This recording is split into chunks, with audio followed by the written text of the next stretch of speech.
Keberadaan desertir TNI Angkatan Darat Sertu Henry yang terlibat sejumlah kejahatan disebut menjadi ancaman. Pasalnya, ia diduga membawa senjata dan ratusan amunisi dalam pelariannya.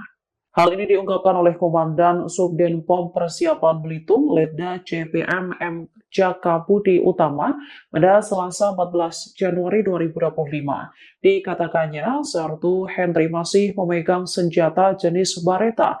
Tanya senjatanya juga diduga memiliki ratusan amunisi. Jaka menduga senjata dan ratusan amunisi tersebut dibeli oleh Sertu Henry. Diketahui Sertu Henry terlibat sejumlah kejahatan mulai dari perampokan hingga penembakan. Sempat dilakukan pengejaran oleh sejumlah pihak terhadap Sertu Henry. Pelaku dikepung di dalam sebuah rumah yang berada di Bangka Belitung pada Selasa 14 Januari. Download Tribun X sekarang, menghadirkan lokal menjadi Indonesia.